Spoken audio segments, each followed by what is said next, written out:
Hi all, നമ്മളിപ്പോൾ fourth മൊഡ്യൂളിൽ, അതായത് സ്പെക്ട്രോസ്കോപ്പി എന്ന് പറഞ്ഞ ആ ഒരു മൊഡ്യൂളാണ് നമ്മളിപ്പോൾ ഉള്ളതല്ലേ. ശരിക്കും സ്പെക്ട്രോസ്കോപ്പി എന്ന് പറഞ്ഞു കഴിഞ്ഞാൽ എന്താണ്? ഇലക്ട്രോ മാഗ്നറ്റിക് വേവ് ഒരു മാറ്ററുമായിട്ട് ഇന്ററാക്ട് ചെയ്യുന്ന സമയത്ത് അതിനെ പറ്റിയിട്ടുള്ള സ്റ്റഡീനെയാണ് നമ്മൾ സ്പെക്ട്രോസ്കോപ്പി എന്ന് വേണമെങ്കിൽ സിംപ്ലി നമുക്കൊരു ബേസിക് എക്സ്പ്ലനേഷൻ ആയിട്ട് അങ്ങനെ പറയാം. നമ്മൾ ലേസർ പഠിക്കുന്ന സമയത്ത് കണ്ടിട്ടുണ്ടായിരുന്നു, ഇലക്ട്രോ മാഗ്നറ്റിക് വേവ്സ് ഇലക്ട്രോൺസ് അല്ലെങ്കിൽ ആറ്റംസിനെ ബംബാർഡ് ചെയ്തിട്ട് അത് ഒരു പ്രത്യേക ഫ്രീക്വൻസിയിലുള്ള അല്ലെങ്കിൽ ഒരു പ്രത്യേക വേവ് ലെങ്തിലുള്ള ഇലക്ട്രോ മാഗ്നറ്റിക് റേഡിയേഷനെ അബ്സോർബ് ചെയ്തിട്ട് അത് ഹയർ എനർജി ലെവലിലേക്ക് പോകും. അതേപോലെ ഹയർ എനർജി ലെവലിൽ നിന്ന് അത് താഴേക്ക് വരുന്ന സമയത്ത് ഇലക്ട്രോ മാഗ്നറ്റിക് വേവ്സിനെ അല്ലെങ്കിൽ ആ റേഡിയേഷൻസിനെ അത് എമിറ്റ് ചെയ്യും. അപ്പോൾ ആ സമയത്ത് നമുക്ക് ഈ അബ്സോർബ് ചെയ്യുന്ന സമയത്തും എമിറ്റ് ചെയ്യുന്ന സമയത്തും നമുക്ക് സ്പെക്ട്ര കാണാൻ പറ്റും. അബ്സോർപ്ഷൻ സ്പെക്ട്ര അല്ലെങ്കിൽ എമിഷൻ സ്പെക്ട്ര എന്നാണ് നമ്മൾ പറയുന്നത്. ശരിക്കും ഇലക്ട്രോ മാഗ്നറ്റിക് സ്പെക്ട്രത്തിലുള്ള ആ റേഡിയേഷൻസിനെ പറ്റി നിങ്ങൾക്ക് എല്ലാവർക്കും ഐഡിയ ഉണ്ടാവും എന്ന് വിചാരിക്കുന്നു. അത് നമ്മൾ വേവ് ലെങ്തിൻ്റെ ഇൻക്രീസിങ് ഓർഡർ അല്ലെങ്കിൽ ഒരു പ്രത്യേക ഓർഡറിലാണ് അത് നമ്മൾ അറേഞ്ച് ചെയ്തിട്ടുള്ളത് അല്ലേ. ഇപ്പോൾ ഇവിടെ നോക്കിക്കഴിഞ്ഞ് കഴിഞ്ഞാൽ ഞാൻ എഴുതിയിട്ടുള്ളത് നിങ്ങളുടെ ടെക്സ്റ്റ് ബുക്കിലുള്ള അതേ രീതിയിൽ തന്നെ ഞാനിപ്പോൾ പറയണം. നമ്മൾ നോർമലി പഠിക്കുന്നത് ചിലപ്പോൾ വേവ് ലെങ്തിൻ്റെ ഇൻക്രീസിങ് ഓർഡറിൽ, അതായത് gamma, X-ray, UV ray, visible ray, infrared, ആ രീതിയിലായിരിക്കും നമ്മൾ പഠിക്കുന്നുണ്ടാവുക. നിങ്ങൾ ടെക്സ്റ്റിൽ പറഞ്ഞിട്ടുള്ള ആ ഒരു ഓർഡറിൽ തന്നെ നമുക്ക് പോകാം. അപ്പോൾ അവിടെ കൊടുത്തിട്ടുള്ളത് ഫ്രീക്വൻസിൻ്റെ ഇൻക്രീസിങ് ഓർഡറിൽ, ആ രീതിയിലാണ് നമ്മൾ പഠിക്കുന്നത്. ഫ്രീക്വൻസിൻ്റെ ഇൻക്രീസിങ് ഓർഡറിൽ. അപ്പോൾ radio wave, microwave, infrared, visible, UV ray, x ray, gamma ray, ഈ രീതിയിലാണ് വരുന്നത്. അപ്പോൾ ഇതിൻ്റെ ഫ്രീക്വൻസി റേഞ്ച് എത്രയാണ് അല്ലെങ്കിൽ അതിൻ്റെ വേവ് ലെങ്തിൻ്റെ റേഞ്ച് എത്രയാണ് നമുക്ക് കറക്റ്റായിട്ട് പഠിക്കാനുണ്ട്. ഞാൻ നോട്ട്സ് തരുമ്പോൾ അതിൽ കൊടുത്തിട്ടുണ്ട്, അത് കറക്റ്റായിട്ട് പഠിച്ചു വെക്കാനുണ്ട്. ഓരോന്നിൻ്റെയും റേഞ്ച് എത്ര മുതൽ എത്ര വരെയാണ്. അതായത് റേഡിയോ ഫ്രീക്വൻസി എന്ന് പറഞ്ഞു കഴിഞ്ഞാൽ അവിടുത്തെ ഫ്രീക്വൻസിൻ്റെ റേഞ്ച്, അതേപോലെ വേവ് ലെങ്തിൻ്റെ റേഞ്ച് എത്ര മുതൽ എത്ര വരെയാണെന്നുള്ള കാര്യങ്ങളൊക്കെ പഠിക്കാനുണ്ട്. അപ്പോൾ നമ്മൾ പിന്നെ നമുക്ക് അതിലെ സ്പെക്ട്രത്തിലേക്ക് തന്നെ പോവാം. ലേസറിൽ പഠിക്കുന്ന സമയത്ത് ഞാൻ പറഞ്ഞു, ഇലക്ട്രോ മാഗ്നറ്റിക് റേഡിയേഷൻസിനെ ഇലക്ട്രോൺസ് അല്ലെങ്കിൽ മോളിക്യൂൾസ് അബ്സോർബ് ചെയ്തിട്ട് ഹയർ എനർജി ലെവലിലേക്ക് പോകുന്ന സമയത്ത് നമുക്ക് അബ്സോർപ്ഷൻ സ്പെക്ട്ര കാണാൻ പറ്റുമെന്ന് പറഞ്ഞു. അപ്പോൾ ഈ അബ്സോർപ്ഷൻ സ്പെക്ട്ര അതെങ്ങനെയാണ് ശരിക്കും കാണാം? നമ്മൾ ആ ഒരു അബ്സോർപ്ഷൻ നമ്മൾ വ്യൂ ചെയ്യുന്ന സമയത്ത് അവിടെ ഒരു പ്രത്യേക ഇൻസ്ട്രുമെന്റ് വെച്ചിട്ട് നമ്മൾ വ്യൂ ചെയ്യുന്ന സമയത്ത് ഇലക്ട്രോ മാഗ്നറ്റിക് സ്പെക്ട്രത്തിൽ ഏത് റേഡിയേഷനെയാണോ അത് അബ്സോർബ് ചെയ്തത് അത് മാത്രം അവിടെ മിസ്സിംഗ് ആയിട്ട് കാണും. അതായത് നമ്മൾ ഇങ്ങനെ ഒരു സ്പെക്ട്ര വ്യൂ ചെയ്യുകയാണെങ്കിൽ എവിടെയാണോ ഏത് റേഡിയേഷനെയാണോ അല്ലെങ്കിൽ ഏത് ഫ്രീക്വൻസിയിലുള്ള ഏത് വേവ്ലെങ്തിലുള്ള റേഡിയേഷനെയാണോ അത് അബ്സോർബ് ചെയ്തത് അവിടെ നമുക്ക് ഡാർക്ക് ലൈൻ കാണാൻ പറ്റും. അത് മിസ്സിംഗ് ആയിട്ട് കാണാൻ പറ്റും, ബാക്കിയൊക്കെ അവിടെ ഉണ്ടാവും. അപ്പോൾ അതാണ് അബ്സോർപ്ഷൻ സ്പെക്ട്ര എന്ന് പറയുന്നത്. ഇനി എമിഷൻ സ്പെക്ട്ര, അതായത് ഹയർ എനർജിന്ന് ലോവർ എനർജി ലെവലിലേക്ക് വരുന്ന സമയത്ത് ഫ്രീക്വൻസി ഇലക്ട്രോ മാഗ്നറ്റിക് റേഡിയേഷൻ അത് എമിറ്റ് ചെയ്യുമല്ലോ. അപ്പോൾ നമുക്ക് കാണാൻ പറ്റുന്ന സ്പെക്ട്ര എന്ന് പറഞ്ഞു കഴിഞ്ഞാൽ കറക്റ്റായിട്ട് ഏത് റേഡിയേഷനെയാണോ എമിറ്റ് ചെയ്തത് നമുക്കത് കാണാൻ പറ്റും. ഇപ്പോൾ സപ്പോസ് ലേസറിൻ്റെ കാര്യം തന്നെ എടുക്കാം. അവിടെ ഇലക്ട്രോൺസ് അബ്സോർബ് ചെയ്യുന്നതും എമിറ്റ് ചെയ്യുന്നതും ഏത് റീജിയനിലുള്ളതായിരുന്നു? വിസിബിൾ റീജിയനിലുള്ളതായിരുന്നു. ഇപ്പോൾ നമ്മൾ റെഡ് ലേസറിനാണെങ്കിൽ നമുക്ക് ആ റെഡ് അവിടെ കാണാൻ പറ്റുമെന്ന് ഞാൻ പറഞ്ഞിട്ടുണ്ടായിരുന്നു ആ സമയത്ത്. ഇനി അബ്സോർപ്ഷൻ സ്പെക്ട്രമാണ് നമ്മൾ വ്യൂ ചെയ്യുന്നതെങ്കിൽ ആ റെഡ് മാത്രം അവിടെ മിസ്സിംഗ് ആയിട്ടാണ് ഉണ്ടാവുക. ഈ രീതിയിലാണ് അബ്സോർപ്ഷൻ സ്പെക്ട്രയും എമിഷൻ സ്പെക്ട്രയും വരുന്നത്. അപ്പോൾ പിന്നെ നമ്മൾ ലേസറിലേക്ക് തന്നെ പോവാണ്. അവിടെ നമുക്ക് എല്ലാ ഫ്രീക്വൻസിനും അത് അബ്സോർബ് ചെയ്യുന്നില്ല അല്ലേ. നമ്മൾ ഇലക്ട്രോ മാഗ്നറ്റിക് വേവിനെ ആ ഇലക്ട്രോൺസിനെ ബംബാർഡ് ചെയ്യിക്കുന്ന സമയത്ത് എല്ലാ ഫ്രീക്വൻസിയിലുള്ള വേവിനെയും അത് അബ്സോർബ് ചെയ്യുന്നില്ല. വിസിബിൾ റീജിയനിലുള്ളതാണ് അത് അബ്സോർബ് ചെയ്യുന്നത്. വിസിബിൾ റീജിയനിലുള്ളത് മാത്രമേ ആ സമയത്ത് ഇലക്ട്രോൺ ടു ഇലക്ട്രോൺ ട്രാൻസിഷൻ വരുന്ന സമയത്ത് വിസിബിൾ റീജിയനിലുള്ള ഇലക്ട്രോ മാഗ്നറ്റിക് വേവിനെ മാത്രമേ അത് അബ്സോർബ് ചെയ്യുകയുള്ളൂ. ബാക്കിയൊന്നും അത് അബ്സോർബ് ചെയ്യില്ല. അതിൻ്റെ റെസൊണൻസ് എന്നൊക്കെയാണ് പറയുക. അതായത് ഈ ഇലക്ട്രോൺ ട്രാൻസിഷൻ്റെ അതിനെപ്പറ്റി കൂടുതലൊന്നും പഠിക്കാനില്ല. നിങ്ങൾ മുന്നേ ചിലപ്പോൾ കെമിസ്ട്രിയിലോ മറ്റോ പഠിച്ചിട്ടുണ്ടോ. ഇലക്ട്രോണിക് ആ ട്രാൻസിഷൻ്റെ അതിൻ്റെ ഫ്രീക്വൻസി ആയിട്ട് മാച്ച് ചെയ്യുന്ന ഇതിലുള്ള സ്പെക്ട്രത്തിലുള്ള ഫ്രീക്വൻസിനെ മാത്രമേ അത് അബ്സോർബ് ചെയ്യുകയുള്ളൂ. അതിനാണ് നമ്മൾ റെസൊണൻസ് എന്നൊക്കെ പറയുന്നത്. അപ്പോൾ അതിലേക്ക് കൂടുതലൊന്നും ഞാൻ പോകുന്നില്ല. അപ്പോൾ ലോവർ എനർജിയിൽ നിന്ന് ഹയർ എനർജി ലെവലിലേക്ക് പോകുന്ന സമയത്ത് അല്ലെങ്കിൽ ഹയർ എനർജിയിൽ നിന്ന് ലോവർ എനർജിയിലേക്ക് വരുന്ന സമയത്ത് അബ്സോർബ് ചെയ്യുകയും എമിറ്റ് ചെയ്യുകയും ഒക്കെ ചെയ്യുന്നത് വിസിബിൾ റീജിയനിലുള്ളത് മാത്രമാണ്. അപ്പോൾ അതിനെയാണ് നമ്മൾ വിസിബിൾ സ്പെക്ട്ര എന്ന് പറയുന്നത്. ഓക്കെ, അപ്പോൾ നമുക്ക് ഈ ചാപ്റ്ററിൽ പഠിക്കാനുള്ളത് വിസിബിൾ സ്പെക്ട്ര അല്ല. നമ്മൾക്ക് ഇപ്പോൾ ഇലക്ട്രോണിക് ട്രാൻസിഷൻ്റെ കാര്യം ഞാൻ പറഞ്ഞു. അതേപോലെ മോളിക്യൂൾസിൻ്റെ കേസ് നമ്മൾ എടുക്കുന്ന സമയത്ത് മോളിക്യൂൾസിന് റൊട്ടേഷൻ പോസിബിൾ ആണ് അല്ലേ. പല രീതിയിൽ അത് റൊട്ടേറ്റ് ചെയ്യും. അതേപോലെ വൈബ്രേഷൻ പോസിബിൾ ആണ്. അങ്ങനെയുള്ള കാര്യങ്ങളൊക്കെ പോസിബിൾ ആണ്. അപ്പോൾ റൊട്ടേറ്റ് ചെയ്യുന്ന ഒരു മോളിക്യൂളിനെ നമ്മൾ ഇലക്ട്രോ മാഗ്നറ്റിക് വേവ് ബംബാർഡ് ചെയ്യിക്കുകയെന്ന് വിചാരിക്കുക. ഒരു മോളിക്യൂൾ ഇങ്ങനെ റൊട്ടേറ്റ് ചെയ്യുന്നുണ്ട്, അല്ലെങ്കിൽ 2 മോളിക്യൂൾസ് ഇങ്ങനെ റൊട്ടേറ്റ് ചെയ്യുന്നുണ്ട്. അതിനെ നമ്മൾ ഇലക്ട്രോമാഗ്നറ്റിക് വേവ്സിനെ കൊണ്ട് ബമ്പർഡ് ചെയ്യുന്ന സമയത്ത് അത് അബ്സോർബ് ചെയ്യുന്നത് മൈക്രോവേവ് റീജിയനിലുള്ള ഇലക്ട്രോമാഗ്നറ്റിക് റേഡിയേഷൻസിനെ മാത്രമായിരിക്കും, ബാക്കി ഒന്നിനും ആയിരിക്കില്ല. ഈ റൊട്ടേറ്റ് ചെയ്യുന്ന മോളിക്യൂൾ അബ്സോർബ് ചെയ്യുന്നത് മൈക്രോവേവ് റീജിയനിലുള്ള റേഡിയേഷനെ മാത്രമാണ്. അപ്പോൾ ഇതിനെയാണ് മൈക്രോവേവ് സ്പെക്ട്രോസ്കോപ്പി എന്ന് പറയുന്നത്. Okay, microwave spectroscopy. അപ്പോൾ നമുക്ക് ഈ മൊഡ്യൂളിൽ പഠിക്കേണ്ടത് മൈക്രോവേവ് സ്പെക്ട്രോസ്കോപ്പിയാണ്. അതായത് മോളിക്യൂൾസ് റൊട്ടേറ്റ് ചെയ്യുന്ന സമയത്ത് നമ്മൾ ഇലക്ട്രോമാഗ്നറ്റിക് റേഡിയേഷന് കൊടുത്തു കഴിഞ്ഞാൽ അത് അബ്സോർബ് ചെയ്യുന്നത് മൈക്രോവേവ് റീജിയനിലുള്ള റേഡിയേഷൻസിനെ മാത്രമാണ്. എന്നിട്ട് അത് ഹയർ എനർജിയിൽ റൊട്ടേറ്റ് ചെയ്യാൻ തുടങ്ങും. ഇനിയിപ്പോൾ ഹയർ എനർജിയിൽ റൊട്ടേറ്റ് ചെയ്തുകൊണ്ടിരിക്കുന്ന ഒരു മോളിക്യൂൾ ലോവർ എനർജിയിലേക്ക് വരുന്ന സമയത്ത് അത് എമിറ്റ് ചെയ്യുന്നതും ഈ മൈക്രോവേവ് റീജിയനിലുള്ള ഇലക്ട്രോമാഗ്നറ്റിക് റേഡിയേഷൻസിനെ ആയിരിക്കും. അപ്പോൾ ഇതിനെയാണ് മൈക്രോവേവ് സ്പെക്ട്രോസ്കോപ്പി അല്ലെങ്കിൽ റൊട്ടേഷണൽ സ്പെക്ട്രോസ്കോപ്പി എന്ന് പറയുന്നത്. നമ്മൾ നേരത്തെ ലേസറിന്റെ കാര്യം പറഞ്ഞ പോലെ അവിടെ എന്താണ് ഇലക്ട്രോൺ ടു ഇലക്ട്രോൺ ട്രാൻസിഷൻ വരുന്ന സമയത്ത് വിസിബിൾ റീജിയനിലുള്ളതാണ്. അപ്പോൾ അതാണ് ഇലക്ട്രോണിക് സ്പെക്ട്രോസ്കോപ്പി. ഇവിടെ മൈക്രോവേവ് സ്പെക്ട്രോസ്കോപ്പി അല്ലെങ്കിൽ റൊട്ടേഷണൽ സ്പെക്ട്രോസ്കോപ്പി വരുന്നത് മൈക്രോവേവ് റീജിയനിലാണ്. ഇനിയിപ്പോൾ നമ്മൾ മോളിക്യൂൾസ് വൈബ്രേറ്റ് ചെയ്യാന്ന് വിചാരിക്കുക. വൈബ്രേറ്റ് ചെയ്യുന്ന മോളിക്യൂളിന് നമ്മൾ ഇലക്ട്രോമാഗ്നറ്റിക് റേഡിയേഷൻ കൊടുക്കുന്ന സമയത്ത് അത് അബ്സോർബ് ചെയ്യുന്നത് ഇൻഫ്രാറെഡ് റീജിയനിലുള്ള ഇലക്ട്രോമാഗ്നറ്റിക് റേഡിയേഷന് മാത്രമായിരിക്കും. അപ്പോൾ അതാണ് ഇൻഫ്രാറെഡ് സ്പെക്ട്രോസ്കോപ്പി. നമുക്ക് ഈ മൊഡ്യൂളിൽ പഠിക്കാനുള്ളത് ഞാൻ പറഞ്ഞു മൈക്രോവേവ് സ്പെക്ട്രോസ്കോപ്പിയാണ്. അപ്പോൾ മൈക്രോവേവ് സ്പെക്ട്രോസ്കോപ്പിനെ പറ്റിയിട്ട് എന്താണ്, എങ്ങനെയാണ് സ്പെക്ട്രോസ്കോപ്പി അല്ലെങ്കിൽ സ്പെക്ട്രം എങ്ങനെയാണ് വരുന്നത് എന്നുള്ള കാര്യമൊക്കെ ബേസിക് ആയിട്ട് നിങ്ങൾക്ക് മനസ്സിലായിട്ടുണ്ടാവുമെന്ന് വിചാരിക്കുന്നു. അപ്പോൾ നമുക്ക് മൈക്രോവേവ് സ്പെക്ട്രോസ്കോപ്പിയിലേക്ക് പോകാം. അപ്പോൾ നമ്മൾ പറഞ്ഞു മൈക്രോവേവ് സ്പെക്ട്രോസ്കോപ്പി അല്ലെങ്കിൽ റൊട്ടേഷണൽ സ്പെക്ട്രോസ്കോപ്പി ഡീൽ ചെയ്യുന്നത് റൊട്ടേഷൻ ഓഫ് മോളിക്യൂൾസ് ആണ്. അപ്പോൾ നമ്മൾ അതിനെ പറ്റിയിട്ടാണ് കൂടുതലായിട്ട് പഠിക്കാനുള്ളത്. അപ്പോൾ അതിന് മുന്നേ ആയിട്ട് ഈ മോളിക്യൂൾസ് റൊട്ടേറ്റ് ചെയ്യുന്നത് എങ്ങനെയൊക്കെയാണ്, അല്ലെങ്കിൽ റൊട്ടേഷൻ ഓഫ് മോളിക്യൂൾസിന്റെ ബേസിൽ നമുക്ക് മോളിക്യൂൾസിനെ 4 കാറ്റഗറി ആയിട്ട് തരംതിരിക്കാൻ വേണ്ടിയിട്ട് പറ്റും. അപ്പോൾ അത് പഠിക്കുന്നതിന് മുന്നേ ആയിട്ട് മൊമെന്റ് ഓഫ് ഇനേർഷ്യ എന്താണെന്ന് മനസ്സിലാക്കണം. അപ്പോൾ മൊമെന്റ് ഓഫ് ഇനേർഷ്യന്റെ ബേസിസിലാണ് ഈ റൊട്ടേഷൻ ഒക്കെ വരുന്നതും അങ്ങനെയാണ് നമ്മൾ കാറ്റഗറൈസ് ചെയ്യുകയൊക്കെ ചെയ്യുന്നത്. അപ്പോൾ മൊമെന്റ് ഓഫ് ഇനേർഷ്യ എന്താണ് നിങ്ങൾക്ക് അറിഞ്ഞിട്ടുണ്ടോ? അറിയാവുന്ന വിചാരിക്കുന്നത് നമ്മൾ ചെറുപ്പം മുതലേ അല്ലെങ്കിൽ +1 +2 ഡിഗ്രി ഫസ്റ്റ് ഇയർ മുതലേ പഠിച്ചു വരുന്ന ഒരു കാര്യമാണ് മൊമെന്റ് ഓഫ് ഇനേർഷ്യ എന്താണെന്നുള്ളത്. അപ്പോൾ ഒരു ബോഡി റൊട്ടേറ്റ് ചെയ്യുന്ന സമയത്ത് ആംഗുലാർ വെലോസിറ്റി ഉണ്ടാവുമല്ലോ, അല്ലെങ്കിൽ ആംഗുലാർ ആക്സിലറേഷൻ ഉണ്ടാവുമല്ലോ. ആ ആംഗുലാർ ആക്സിലറേഷനെ റെസിസ്റ്റ് ചെയ്യാനുള്ള ആ ബോഡീൻ്റെ കഴിവ് അല്ലെങ്കിൽ ആ റെസിസ്റ്റ് ചെയ്യുന്ന എമൗണ്ടിനാണ് നമ്മൾ മൊമെന്റ് ഓഫ് ഇനേർഷ്യ എന്ന് പറയാറുള്ളത്, അല്ലേ? അതായത് ഒരു ബോഡി റൊട്ടേറ്റ് ചെയ്യുന്ന സമയത്ത് അല്ലെങ്കിൽ റൊട്ടേറ്റ് ചെയ്യാൻ വേണ്ടിയിട്ട് ട്രൈ ചെയ്യുന്ന സമയത്ത് അവിടുത്തെ ആംഗുലാർ ആക്സിലറേഷനെ റെസിസ്റ്റ് ചെയ്യുന്ന എമൗണ്ട്, അതാണ് മൊമെന്റ് ഓഫ് ഇനേർഷ്യ എന്ന് പറയുന്നത്. അത് നമുക്ക് വേറൊരു ടേംസിൽ എങ്ങനെ പറയാൻ പറ്റും? ആംഗുലാർ ആക്സിലറേഷന് വേണ്ടിയിട്ട് എത്രമാത്രം നമ്മൾ എഫേർട്ട് കൊടുക്കണം, അത് നേരത്തെ പറഞ്ഞതിന് ജസ്റ്റ് വേറൊരു ടേമിൽ നമ്മൾ പറയുകയാണ്. ആംഗുലാർ ആക്സിലറേഷന് വേണ്ടിയിട്ട് എത്രമാത്രം ടോർക്ക് അല്ലെങ്കിൽ എത്രമാത്രം എഫേർട്ട് നമ്മൾ കൊടുക്കണം, ആ എമൗണ്ട് ആണെന്നും കൂടി പറയാൻ പറ്റും, അല്ലേ? മൊമെന്റ് ഓഫ് ഇനേർഷ്യ എന്ന് പറയുന്നത് ഇത് ഇങ്ങനെ റൊട്ടേറ്റ് ചെയ്യുന്ന സമയത്ത് അല്ലെങ്കിൽ റൊട്ടേറ്റ് ചെയ്യാൻ വേണ്ടി ട്രൈ ചെയ്യുന്ന സമയത്ത് ആംഗുലാർ ആക്സിലറേഷനെ റെസിസ്റ്റ് ചെയ്യാൻ വേണ്ടിയിട്ട് ആ ബോഡി കൊടുക്കുന്ന ആ ഒരു എമൗണ്ടിനാണ് മൊമെന്റ് ഓഫ് ഇനേർഷ്യ എന്ന് പറയുന്നത്. ഞാനതൊരു മനസ്സിലാവുന്ന രീതിയിൽ പറയുകയാണ്. നമ്മൾ ഫിസിക്സിൻ്റെ ആ ഒരു ടേംസിലല്ല, ജസ്റ്റ് കാര്യം മനസ്സിലാക്കാൻ വേണ്ടി ഞാൻ പറയുകയാണ്. അപ്പോൾ അതിന് നമ്മൾ വേറൊരു രീതിയിൽ ചിന്തിക്കുകയാണെങ്കിൽ നമുക്ക് എങ്ങനെ പറയാൻ വേണ്ടിയിട്ട് പറ്റും? നമ്മൾ എത്രമാത്രം എഫേർട്ട് ഇടണം, അത് ആംഗുലർ ആക്സിലറേഷൻ അതിങ്ങനെ റൊട്ടേറ്റ് ചെയ്യണമെങ്കിൽ നമ്മൾ എത്രമാത്രം എഫേർട്ട് ഇടണം, അതിനെയും നമുക്ക് മൊമെന്റ് ഓഫ് ഇനേർഷ്യ എന്ന് പറയാൻ വേണ്ടി പറ്റും. അപ്പോൾ അങ്ങനെ മനസ്സിലാക്കി കഴിഞ്ഞ് കഴിഞ്ഞാൽ കാര്യങ്ങൾ കുറച്ചുകൂടി എളുപ്പമായിരിക്കും. അതുകൊണ്ടാണ് ഞാൻ ആ രീതിയിൽ പറഞ്ഞത്. അപ്പോൾ നമ്മൾ എത്രമാത്രം എഫേർട്ട് ഇടണം ഒരു മോളിക്യൂൾ ഇങ്ങനെ റൊട്ടേറ്റ് ചെയ്യാൻ വേണ്ടിയിട്ട്, നമ്മൾ മോളിക്യൂളിൻ്റെ കേസിലേക്ക് വരുന്ന സമയത്ത് അത് റൊട്ടേറ്റ് ചെയ്യാൻ വേണ്ടിയിട്ട് നമ്മൾ എത്രമാത്രം എഫേർട്ട് ഇടണം, അതിനെയാണ് നമ്മൾ മൊമെന്റ് ഓഫ് ഇനേർഷ്യ എന്ന് പറയുന്നത്. അപ്പോൾ മൊമെന്റ് ഓഫ് ഇനേർഷ്യ എന്താണെന്ന് മനസ്സിലായിട്ടുണ്ടാകുന്ന വിചാരിക്കുന്നത്.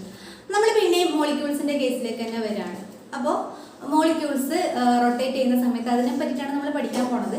അപ്പോൾ റൊട്ടേറ്റ് ചെയ്യുന്നത് നമ്മൾ എങ്ങനെ വേണമെങ്കിലും പല രീതിയിൽ അത് റൊട്ടേറ്റ് ചെയ്യാൻ വേണ്ടിയിട്ട് പറ്റും മോളിക്യൂളിൽ. അപ്പോൾ നമ്മളത് എളുപ്പത്തിന് വേണ്ടിയിട്ട് 3 ആക്സിസ് ആയിട്ട് ഇങ്ങനെ റിസോൾവ് ചെയ്യുകയാണ്. അതായത് ഇവിടെ ഒരു പ്ലെയിൻ ഉണ്ട്, ഇങ്ങനെ 3 ആക്സിസിൽ ഇതിന് അറൗണ്ട് ആയിട്ട് റൊട്ടേറ്റ് ചെയ്യാം, ഇതിന് അറൗണ്ട് ആയിട്ട് റൊട്ടേറ്റ് ചെയ്യാം, ഇതിന് അറൗണ്ട് ആയിട്ട് റൊട്ടേറ്റ് ചെയ്യാം. ആ രീതിയിൽ നമ്മൾ ഇതിനെ ഈ മോളിക്യൂളിന്റെ റൊട്ടേഷൻ നമ്മൾ റിസോൾവ് ചെയ്യാമെന്ന് വിചാരിക്കുക. അപ്പോൾ നമ്മൾ മൊമെന്റ് ഓഫ് ഇനേർഷ്യന്റെ ടേംസിലേക്ക് പിന്നെയും വരികയാണ്. അതായത് 3 principal axis of moment of inertia എന്നാണ് പറയാം. ഇതിനെ നമ്മൾ IA എന്ന് പറയും, ഇതിനെ IB എന്ന് പറയും, ഇതിനെ IC എന്ന് പറയും. അപ്പോൾ ഈ മോളിക്യൂളിന് ഇപ്പം നമ്മൾ ഇങ്ങനൊരു മോളിക്യൂൾ ഉണ്ടെങ്കിൽ ഇങ്ങനൊരു ആക്സിസ് ഉണ്ട്, അതായത് അതിൻ്റെ ബോണ്ട് ആക്സിസ്. ഇതാണ് രണ്ട് മോളിക്യൂൾ എന്ന് വിചാരിക്കുക. അപ്പോൾ ഇതാണ് ബോണ്ട് ആക്സിസ്. ഓക്കെ, അപ്പോൾ ബോണ്ട് ആക്സിസിന് അറൗണ്ട് ആയിട്ട് ഇങ്ങനെ അതിന് റൊട്ടേറ്റ് ചെയ്യാൻ വേണ്ടിയിട്ട് പറ്റും. പിന്നെ എങ്ങനെ റൊട്ടേറ്റ് ചെയ്യാം? ആ പ്ലെയിൻ, ഇപ്പം നമ്മളിങ്ങനെ ഒരു പ്ലെയിൻ ഉണ്ടെങ്കിൽ അതിന് ചുറ്റും റൊട്ടേറ്റ് ചെയ്യാൻ വേണ്ടിയിട്ട് പറ്റും. പിന്നെ അതേപോലെ ഇവിടെ ഒരു പെർപെൻഡിക്കുലർ ഉണ്ടെങ്കിൽ അതിന് ചുറ്റും റൊട്ടേറ്റ് ചെയ്യാൻ വേണ്ടിയിട്ട് പറ്റും. ഞാൻ ഒന്നുകൂടി പറയാം. ഇതാണ് നമ്മൾ രണ്ട് മോളിക്യൂൾസ് എന്ന് വിചാരിക്കുക. ഇവിടെ ഒരു മോളിക്യൂൾ ഉണ്ട്, ഇവിടെ ഒരു മോളിക്യൂൾ ഉണ്ട്. അപ്പോൾ അത് ഇവിടെ ഒരു ബോണ്ട് ഉണ്ട്. അപ്പോൾ ഇതാണ് നമ്മുടെ മോളിക്യൂൾ, ആ ഒരു സിസ്റ്റം എന്ന് വിചാരിക്കുക. അപ്പോൾ അതിനെങ്ങനെ റൊട്ടേറ്റ് ചെയ്യാം? ഒന്നാമത് ഇങ്ങനെ റൊട്ടേറ്റ് ചെയ്യാം, ഈ രീതിയിൽ റൊട്ടേറ്റ് ചെയ്യാം. അതാണ് നമ്മൾ IA എന്ന് പറഞ്ഞത്. ആ പ്രിൻസിപ്പൽ ആക്സിസിനാണ് നമ്മൾ IA എന്ന് വിളിച്ചത്. അപ്പോൾ റൊട്ടേറ്റ് ചെയ്യാൻ വേണ്ടിയിട്ട് നമുക്ക് മൊമെന്റ് ഓഫ് ഇനേർഷ്യ അത്യാവശ്യമാണ്. അപ്പോൾ അതുകൊണ്ട് നമ്മൾ ആ മൊമെന്റ് ഓഫ് ഇനേർഷ്യൻ്റെ ടേമിൽ, ആ ആക്സിസിനെ മൊമെന്റ് ഓഫ് ഇനേർഷ്യൻ്റെ ടേമിൽ പറയണം. ഇതിൻ്റെ ബാക്കി പറയുമ്പോൾ നിങ്ങൾക്ക് കുറച്ചുകൂടി ക്ലിയർ ആവും ക്ലാസിഫിക്കേഷൻ പറയുന്ന സമയത്ത്. അപ്പോൾ ഇങ്ങനെ റൊട്ടേറ്റ് ചെയ്യാം. അതേപോലെ ഇവിടെ ഒരു ആക്സിസ് ഉണ്ട്, ഇവിടെ ഒരു ആക്സിസ് ഉണ്ട്. അപ്പോൾ ഈ ആക്സിസിനെ ചുറ്റും റൊട്ടേറ്റ് ചെയ്യാലോ, ഇങ്ങനെ റൊട്ടേറ്റ് ചെയ്യാം. അതേപോലെ ഈ ഇവിടെ പെർപെൻഡിക്കുലർ ഒരു ആക്സിസ് ഉണ്ട്, അതിന് ചുറ്റും ഇങ്ങനെ റൊട്ടേറ്റ് ചെയ്യാം. അങ്ങനെ 3 രീതിയിലുള്ള റൊട്ടേഷൻ പോസിബിൾ ആണ്. അത് ജസ്റ്റ് മനസ്സിലാക്കി വെക്കുക. ഇങ്ങനെ ഈ റൊട്ടേഷൻ്റെ ബേസിൽ IA, IB, ICൻ്റെ എമൗണ്ട്, അതിൻ്റെ വാല്യൂവിൻ്റെ ബേസിൽ. അപ്പോൾ നമ്മൾ പറഞ്ഞു മൊമെന്റ് ഓഫ് ഇനേർഷ്യ എന്ന് പറഞ്ഞാൽ നമ്മൾ എത്രമാത്രം എഫേർട്ട് കൊടുക്കണം. അപ്പോൾ ഇതിന് ചുറ്റും കറങ്ങാൻ എത്രമാത്രം എഫേർട്ട് കൊടുക്കണം, ഇതിന് ചുറ്റും കറങ്ങാൻ എത്രമാത്രം എഫേർട്ട് കൊടുക്കണം, അതേപോലെ ഇങ്ങനെ കറങ്ങാൻ എത്രമാത്രം എഫേർട്ട് കൊടുക്കണം, അതിൻ്റെയൊക്കെ വാല്യൂവിൻ്റെ ബേസിസിലാണ് നമ്മൾ 4 ക്ലാസിഫിക്കേഷൻ കൊടുത്തിട്ടുള്ളത്. അപ്പോൾ അതിൽ ആദ്യം വരുന്നത് ലീനിയർ മോളിക്യൂളാണ്. ഒന്നാമത്തേത് ലീനിയർ മോളിക്യൂൾ. ലീനിയർ മോളിക്യൂൾ പേര് പറയുന്ന പോലെ തന്നെ ലീനിയർ ആയിട്ട് അറേഞ്ച് ചെയ്തിട്ടുള്ള മോളിക്യൂളാണ്. അതിനൊരു എക്സാമ്പിളാണ് HCl എന്ന് പറയുന്നത്. അപ്പോൾ അവിടുത്തെ IA, IB, IC എങ്ങനെയാണ് വരുന്നത് എന്നുള്ള കാര്യം നമുക്ക് നോക്കാം. HCl, ഇവിടെ H ഉണ്ട്, ഇവിടെ Cl ഉണ്ട് എന്ന് വിചാരിക്കാം.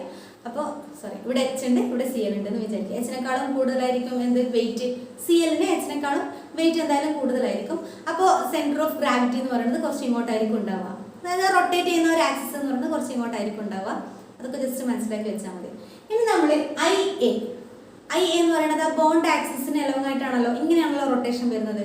അപ്പോൾ Hഉം Clഉം തന്നെ അത് അത്രയും ഒരു വെയിറ്റ് ഇല്ലാത്ത ഒരു സംഭവം ആയതുകൊണ്ട് തന്നെ ഈ ഒരു റൊട്ടേഷൻ നമുക്ക് എളുപ്പത്തിൽ റൊട്ടേറ്റ് ചെയ്യാൻ വേണ്ടിയിട്ട് പറ്റും. അത് ഞാൻ നിങ്ങൾക്ക് മനസ്സിലാവാൻ വേണ്ടിയിട്ടാണ് അങ്ങനെ പറയുന്നത്. ഞാൻ റൊട്ടേറ്റ് ചെയ്യുന്നു ആ രീതിയിൽ ചിന്തിക്കരുത്. അപ്പോൾ ഇങ്ങനെ നമുക്ക് എളുപ്പത്തിൽ റൊട്ടേറ്റ് ചെയ്യാൻ വേണ്ടിയിട്ട് പറ്റും. അപ്പോൾ ഈ IAൻ്റെ വാല്യൂ വളരെ കുറവാണെന്ന് നമുക്ക് പറയാൻ പറ്റും. കാരണം ഇത് രണ്ടും വേറെ എവിടത്തേക്ക് പോകുന്നില്ല, ഇവിടെ തന്നെ ഇങ്ങനെ നിന്ന് റൊട്ടേറ്റ് ചെയ്യാണ്. അപ്പോൾ അത് റൊട്ടേറ്റ് ചെയ്യാൻ വേണ്ടിയിട്ട് നമ്മൾ കൊടുക്കേണ്ട എഫേർട്ട്, അല്ലെങ്കിൽ റൊട്ടേറ്റ് ചെയ്യാൻ അവിടുത്തെ മൊമെന്റ് ഓഫ് ഇനേർഷ്യ എന്ന് പറയുന്നത് വളരെ നെഗ്ലിജിബിൾ ആയിരിക്കും. അതുകൊണ്ട് ഇവിടെ നമുക്ക് nearly equal to IA nearly equal to 0 എന്ന് എടുക്കാം. ലീനിയർ മോളിക്യൂളിൻ്റെ കേസാണ് പറയുന്നത്. IA is equal to 0 വന്നു. ഇനി നമ്മൾ ഇങ്ങനെയുള്ള റൊട്ടേഷൻ കൊടുക്കുക നോക്കുകയാണ്. അതായത് ICൻ്റെ വാല്യൂ ആണ് നമ്മൾ നോക്കുന്നത്. അപ്പോൾ ഇങ്ങനെയുള്ള റൊട്ടേഷൻ IC എന്ന് പറയുന്നത് കുറച്ച് എന്തായാലും ഉണ്ടാവും അല്ലേ. ഇത് ഇവിടുത്തെയുള്ള ഈ Cl ഇങ്ങനെ റൊട്ടേറ്റ് ചെയ്യാണ്. അവിടുത്തെ അതിൻ്റെ റിലേറ്റീവ് സ്പേസ്, ആ ഒരു സ്ഥാനം എന്ന് പറയുന്നത് മാറിക്കൊണ്ടേയിരിക്കുകയാണ്. നമ്മൾ നേരത്തെ പോലെ ഇങ്ങനെയുള്ള റൊട്ടേഷൻ അല്ല, അത്യാവശ്യം നന്നായിട്ട് റൊട്ടേറ്റ് ചെയ്യുന്നുണ്ട്. അപ്പോൾ അതിന് ഒരു വാല്യൂ ഉണ്ടായിരിക്കും. അതേപോലെ നമ്മൾ അടുത്ത റൊട്ടേഷൻ IB എന്ന് പറയുന്നത് ഇങ്ങനെ നോക്കുകയാണ്. അതും അത്യാവശ്യം നമ്മൾ എഫേർട്ട് ഇട്ട് കൊടുക്കണം. അതുകൊണ്ട് തന്നെ അപ്പോൾ ഈ രണ്ടിനെയും നോക്കുക, ICയും IBയും ഏതാണ്ട് ഈക്വൽ ആയിരിക്കുമല്ലേ. IA ഇങ്ങനെയാണെന്ന് പറഞ്ഞു, IB ഇങ്ങനെയാണെന്ന് പറഞ്ഞു, IC ഇങ്ങനെയാണെന്ന് പറഞ്ഞു, IB ഇങ്ങനെയാണെന്ന് പറഞ്ഞു. അപ്പോൾ അത് രണ്ടും ഏതാണ്ട് ഈക്വൽ ആയിരിക്കും, IBയും ICയും. അപ്പോൾ ഇവിടെ IB is equal to IC എന്ന് നമുക്ക് പറയാൻ വേണ്ടിയിട്ട് പറ്റും. അപ്പോൾ നിങ്ങൾക്ക് ശരിക്കും linear molecule IA 0, IB equal to IC ഇത്രേ പഠിച്ചേക്കാനുള്ളൂ. പക്ഷെ ഇത് എന്താണെന്നും കൂടി അറിയണമല്ലോ, അതുകൊണ്ടാണ് നിങ്ങൾക്ക് മനസ്സിലാവുന്ന ടേംസിൽ പറഞ്ഞത്. ഓക്കെ, അപ്പോൾ ലീനിയർ മോളിക്യൂൾ എന്ന് പറഞ്ഞു കഴിഞ്ഞാൽ അതിൻ്റെ ഒരു എക്സാമ്പിളാണ് HCl. അതേപോലെ OCS എന്നൊക്കെ 1-2 എക്സാമ്പിൾസ് ഞാൻ നോട്ട്സിൽ തന്നിട്ടുണ്ട്, അതും കൂടി പഠിച്ചേക്കാം. അവിടെ കാര്യമായിട്ട് മനസ്സിലാക്കേണ്ടത് അവിടുത്തെ IA 0 ആയിരിക്കും, IB is equal to IC ആയിരിക്കും. ഇതാണ് ലീനിയർ മോളിക്യൂളിൻ്റെ കേസിൽ മനസ്സിലാക്കാനുള്ളത്. ഇനി അടുത്തൊരു ക്ലാസിഫിക്കേഷൻ ആണ് symmetric top molecules. Symmetric top molecules എന്ന് പറയുന്നത് ഈ രീതിയിലുള്ള മോളിക്യൂൾസ് ആണ്. CH3F, അതേപോലെ CH3Cl, CH3B അങ്ങനെയുള്ള രീതിയിലുള്ള മോളിക്യൂൾസിനാണ് നമ്മൾ സിമെട്രിക് ടോപ്പ് മോളിക്യൂൾസ് എന്ന് പറയുന്നത്. ഇനി ഇവിടെ നമ്മൾ IA, IB, IC നോക്കാം. IA നോക്കാം ആദ്യം. IA എന്ന് പറയുന്നത് ഇങ്ങനെയുള്ള റൊട്ടേഷൻ ആണെന്ന് പറഞ്ഞു. ഇതിവിടെ നേരത്തെ പോലെ എല്ലാ കാര്യം, ഇവിടെ സി ഉണ്ട്, 3 എച്ച് ഉണ്ട്, ഇവിടെ ഒരു എഫ് ഉണ്ട്. അപ്പോൾ അവിടെ നമ്മൾ ഐ എന്ന് പറയുന്നത് അത്ര എളുപ്പത്തിൽ നമുക്ക് റൊട്ടേറ്റ് ചെയ്യാൻ വേണ്ടി പറ്റില്ല. അതായത് അവിടുത്തെ മൊമെന്റ് ഓഫ് ഇനേർഷ്യ എന്തായാലും അത്യാവശ്യം ഒരു എമൗണ്ട് ഉണ്ടായിരിക്കും. കാരണം ഇവിടെ സി ആണ്, അത്യാവശ്യം വെയിറ്റ് ഉള്ള ഒരു മോളിക്യൂളാണ്, അതിന് ചുറ്റും 3 എച്ച് ഉണ്ട്, ഒരു എഫ് ഉണ്ട്, അതും വെയിറ്റ് ഉള്ള മോളിക്യൂളാണ്. അപ്പോൾ അതുകൊണ്ട് തന്നെ അവിടുത്തെ ഐ എന്ന് പറയുന്നത് നോട്ട് ഈക്വൽ ടു 0 ആയിരിക്കും. I A not equal to 0 ആണ്. ഇനി I B and I C നോക്കാം. ഐ ബി നേരത്തെ പോലെ തന്നെ ഇങ്ങനെയുള്ള റൊട്ടേഷനും ഇങ്ങനെയുള്ള പ്ലെയിനിന് എലങ്ങായിട്ടുള്ള റൊട്ടേഷനും അതേപോലെ പ്ലെയിനിന് ഇങ്ങനെ പെർപെൻഡിക്കുലർ ആയിട്ടുള്ള ഒരു റൊട്ടേഷനും, അത് രണ്ടും നേരത്തെ പറഞ്ഞ പോലെ ഈക്വൽ ആയിരിക്കുമല്ലോ. ഇങ്ങനെ റൊട്ടേറ്റ് ചെയ്യാനും കംപ്ലീറ്റ് ആ റൊട്ടേഷനും തിരിഞ്ഞിട്ടുള്ള റൊട്ടേഷനും ഈക്വൽ ആയിരിക്കുമല്ലോ. ഐ എനെ പോലെയല്ല. ഐ എന്ന് പറയുന്നത് ആ ബോണ്ടിന് ചുറ്റുമുള്ള റൊട്ടേഷനാണ്, ഇവിടെ 0 അല്ല എന്ന് പറഞ്ഞു. പക്ഷെ ഐ ബിയും ഐ സിയും നമുക്ക് ഏതാണ്ട് ഒരേപോലെ തന്നെയാണ് വരുന്നത്. ഇത് ഇങ്ങനെ റൊട്ടേറ്റ് ചെയ്യുകയാണെങ്കിലും ഇങ്ങനെ റൊട്ടേറ്റ് ചെയ്യുകയാണെങ്കിലും ഇടുന്ന എഫേർട്ട് എന്ന് പറയുന്നത് ഏതാണ്ട് സെയിം ആണ്. അപ്പോൾ ഇവിടെ I B is equal to I C ആണ്. അപ്പോൾ സിമെട്രിക് ടോപ്പ് മോളിക്യൂൾസ് നമ്മൾ മനസ്സിലാക്കേണ്ടത് അവിടെ I B is equal to I C ആണ്, not equal to I A ആണ്. അതേപോലെ I A not equal to 0 ആണ്. ഐ ബിയും ഐ സിയും ഈക്വൽ ആണ്. അത് ഒരിക്കലും ഐ എക്ക് ഈക്വൽ ആയിരിക്കില്ല, കാരണം ഐ എ വേറെ തന്നെയാണ്, നമ്മൾ ആ ബോണ്ടിന് ചുറ്റുമാണ് അത് റൊട്ടേറ്റ് ചെയ്യുന്നത്. പിന്നെ I B equal to I C ആണെന്ന് മനസ്സിലാക്കാം. ഈ സിമെട്രിക് ടോപ്പ് മോളിക്യൂൾസിൽ തന്നെ വേറെയും 2 സബ് ഡിവിഷൻസ് ഉണ്ട്. I B equal to I C ആണെന്ന് നമുക്കറിയാം. I B is equal to I C. അത് ഐ എനേക്കാളും കൂടുതലാണെങ്കിൽ, ഐ എന്ന് പറയുന്നത് നിങ്ങളുടെ റൊട്ടേഷൻ ആണ്, അതിന്റെ എഫേർട്ടിനേക്കാളും കൂടുതലാണ് ഈ ഐ ബിന്റെയും ഐ സിന്റെയും റൊട്ടേഷൻ എങ്കിൽ അതിനെ നമ്മൾ പ്രൊലേറ്റ് സിമെട്രിക് ടോപ്പ് എന്ന് വിളിക്കാം. Prolate. I B equal to I C greater than I A ആണെങ്കിൽ പ്രൊലേറ്റ് എന്ന് വിളിക്കാം. ഇനി I B is equal to I C less than I A, അങ്ങനെയും വരാം. കാരണം ഇവിടെ ഒരുപാട് മോളിക്യൂൾസ് ഉണ്ട്. അപ്പോൾ ഈ ആക്സിസ് അല്ലെങ്കിൽ ഇവിടെയുള്ള റൊട്ടേഷൻ എന്ന് പറയുന്നത് നല്ലോണം എഫേർട്ട് ഇട്ടിട്ട് ചെയ്യേണ്ട റൊട്ടേഷൻ വേണമെങ്കിൽ വരാം. ഇവിടെയുള്ള മോളിക്യൂൾസ് വെയിറ്റ് ഒക്കെ നല്ല വെയിറ്റുള്ള അത്യാവശ്യം വെയിറ്റുള്ള മോളിക്യൂൾസ് ആണെങ്കിൽ. അപ്പോൾ അങ്ങനെയുള്ളതിനാണ് നമ്മൾ ഒബ്ലേറ്റ് എന്ന് പറയുന്നത്. ഒബ്ലേറ്റ്. അപ്പോൾ സിമെട്രിക് ടോപ്പ് മോളിക്യൂൾസിൽ മനസ്സിലാക്കി വെക്കേണ്ട കാര്യങ്ങൾ എന്ന് പറഞ്ഞു കഴിഞ്ഞാൽ അവിടെ I A not equal to 0 ആണ്. അതേപോലെ I B is equal to I C ആണ്, അതൊരിക്കലും ഐ എക്ക് ഈക്വൽ അല്ല. പിന്നെ അവിടെയുള്ള 2 സബ് ഡിവിഷൻസ് ആണ്. I B equal to I C greater than I A, അത് പ്രൊലേറ്റ് ആണ്. അതേപോലെ I B equal to I C less than I A, അത് ഒബ്ലേറ്റ് ആണ്. അതിൻ്റെയൊക്കെ എക്സാമ്പിൾസ് ഞാൻ നോട്ടിൽ കൊടുത്തിട്ടുണ്ട്. ഇനി അടുത്ത ഒരു കാറ്റഗറിയാണ് സ്ഫെറിക്കൽ ടോപ്സ്. സ്ഫെറിക്കൽ ടോപ്സ് ഒന്നുമില്ല, ഈ എഫിന് പകരം ഇവിടെ എച്ച് തന്നെ വരും. സ്ഫെറിക്കൽ ടോപ്സ് എന്ന് പറഞ്ഞു കഴിഞ്ഞാൽ സിക്ക് ചുറ്റും 4 എച്ച്, ഇങ്ങനെയാണ് സ്ഫെറിക്കൽ ടോപ്പ് വരുന്നത്. അപ്പോൾ സ്ഫെറിക്കൽ ടോപ്സ് എന്ന് പറഞ്ഞു കഴിഞ്ഞാൽ 4 സെയിം മോളിക്യൂൾസ് തന്നെയായിരിക്കും. അപ്പോൾ ഇവിടെ എങ്ങനെയാണ് നമുക്ക് പറയാൻ പറ്റുക? ഇവിടെ നമ്മൾ നോക്കുക, 4 സിക്ക് ചുറ്റുമുള്ള 4 സെയിം ആണ്. അപ്പോൾ ഇങ്ങനെ റൊട്ടേറ്റ് ചെയ്യാനാണെങ്കിലും ഈ രീതിയിൽ റൊട്ടേറ്റ് ചെയ്യാനാണെങ്കിലും മേലോട്ട് റൊട്ടേറ്റ് ചെയ്യാനാണെങ്കിലും അത് ഇവിടുത്തെ എങ്ങനെയുള്ള റൊട്ടേഷൻ ആണെങ്കിലും നമ്മൾ സെയിം എഫേർട്ട് തന്നെ ഇടേണ്ടത്. കാരണം ചുറ്റുമുള്ള 4 സെയിം മാസ് ആണ്. അപ്പോൾ നമ്മൾ സെയിം എഫേർട്ട് തന്നെയാണ്, അവിടെ സെയിം മൊമെന്റ് ഓഫ് ഇനർഷ്യ തന്നെയാണ്. അതുകൊണ്ട് സ്ഫെറിക്കൽ ടോപ്പിൽ I A is equal to I B is equal to I C ആണ്. അതാണ് സ്ഫെറിക്കൽ ടോപ്പിന്റെ കേസിൽ നമുക്ക് മനസ്സിലാക്കാനുള്ളത്. I A is equal to I B is equal to I C ആണ്. ഇനി അടുത്ത കാറ്റഗറിയാണ് 4ാമത്തെ കാറ്റഗറി. 4 കാറ്റഗറി ആയിട്ടാണ് ഡിവൈഡ് ചെയ്തിട്ടുള്ളതെന്ന് പറഞ്ഞു. 4ാമത്തെ കാറ്റഗറിയാണ് അസിമെട്രിക് ടോപ്പ്. അസിമെട്രിക് ടോപ്പ് ഒന്നുമില്ല, അവിടെ I A not equal to I B not equal to I C. അതിൻ്റെ ഒരു എക്സാമ്പിളാണ് CH2 CHCl.